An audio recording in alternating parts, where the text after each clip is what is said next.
Kelihatannya, cuma mengoles semen ke tembok. Tapi jangan salah. Kalau teknik mengacinya kurang tepat, hasil tembok bisa bergelombang, kasar, dan akan semakin terlihat setelah dicat.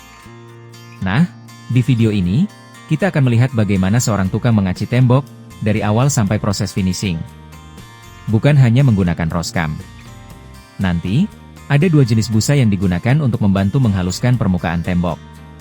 Jadi, simak prosesnya sampai selesai. Karena ada beberapa teknik sederhana, yang mungkin belum pernah kalian perhatikan sebelumnya.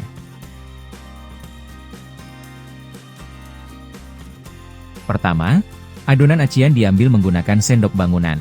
Kemudian, adonan diletakkan di atas Roskam. Setelah itu, adonan langsung diaplikasikan ke permukaan tembok. Perhatikan gerakan Roskamnya. Digesek dari atas ke bawah. Kemudian kembali lagi, dari bawah ke atas. Gerakan ini dilakukan berulang kali. Tujuannya, untuk menyebarkan adonan, sekaligus meratakan permukaan tembok. Tekanan tangan juga harus dijaga. Kalau terlalu kuat, adonan yang sudah menempel bisa kembali terkikis. Sebaliknya, kalau terlalu ringan, lapisan acian bisa menjadi terlalu tebal, dan lebih sulit untuk diratakan. Ada satu hal sederhana yang sering dianggap sepele, yaitu, kebersihan Roskam. Ketika Roskam mulai kotor karena sisa semen yang menempel, alat ini dibersihkan menggunakan sendok bangunan. Setelah itu, permukaan Roskam dibasahi menggunakan kuas dan air. Roskam yang bersih akan lebih nyaman digunakan. Selain itu, sisa adonan yang mulai mengeras juga tidak ikut mengganggu proses perataan. Setelah Roskam kembali bersih, pekerjaan dilanjutkan lagi. Aplikasikan ke tembok. Kemudian, ratakan secara perlahan.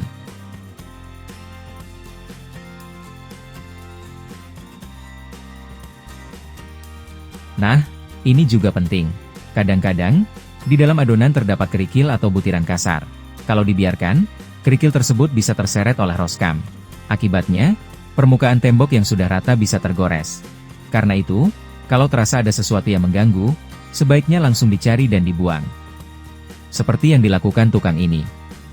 Kerikil kecil diambil menggunakan tangan. Setelah berhasil dibuang, proses pengacian kembali dilanjutkan. Kelihatannya memang sepele, tetapi hal kecil seperti ini, ternyata cukup berpengaruh pada hasil akhir.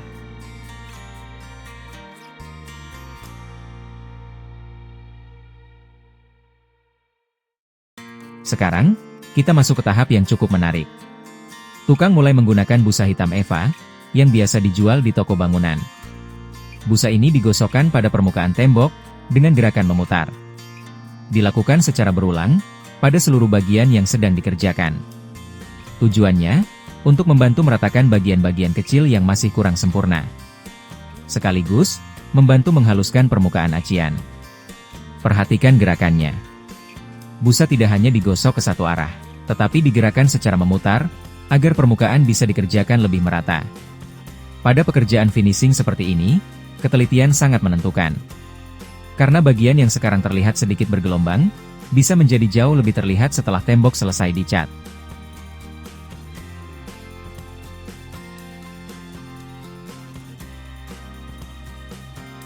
Setelah menggunakan busa hitam, sekarang digunakan busa berwarna kuning. Teksturnya lebih lembut, kurang lebih seperti busa sofa. Busa ini kembali digosokkan pada permukaan tembok, dengan gerakan memutar.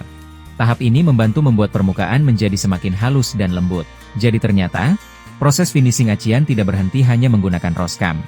Nah, kalau masih ada bagian yang dirasa kurang rata, caranya seperti ini. Busa hitam dicolekkan sedikit ke adonan semen. Kemudian, adonan tersebut diaplikasikan pada bagian tembok yang masih membutuhkan perbaikan. Tidak perlu mengulang seluruh bagian. Cukup perbaiki bagian yang memang masih kurang rata. Kemudian, haluskan kembali sampai menyatu dengan permukaan di sekitarnya. Setelah bagian pertama selesai, bak adonan dipindahkan ke sebelahnya. Sekarang, proses pengacian dilanjutkan ke bidang berikutnya. Caranya masih sama seperti sebelumnya. Adonan diambil menggunakan sendok bangunan. Kemudian ditumpuk di atas Roskam. Setelah itu, diaplikasikan langsung ke permukaan tembok. Meletakkan bak adonan dekat dengan area kerja juga membuat pekerjaan menjadi lebih praktis. Tukang tidak perlu terlalu sering berpindah tempat, sehingga proses pengacian bisa dilakukan dengan lebih cepat dan efisien. Kalau diperhatikan, gerakan Roskam dilakukan secara berulang dan terkontrol. Dari bawah ke atas, kemudian kembali lagi, untuk meratakan bagian yang masih kurang.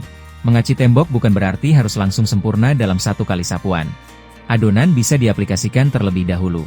Kemudian, permukaannya dirapikan secara bertahap, sedikit demi sedikit.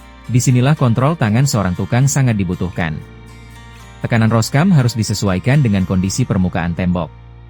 Kalau terlalu tebal, diratakan kembali.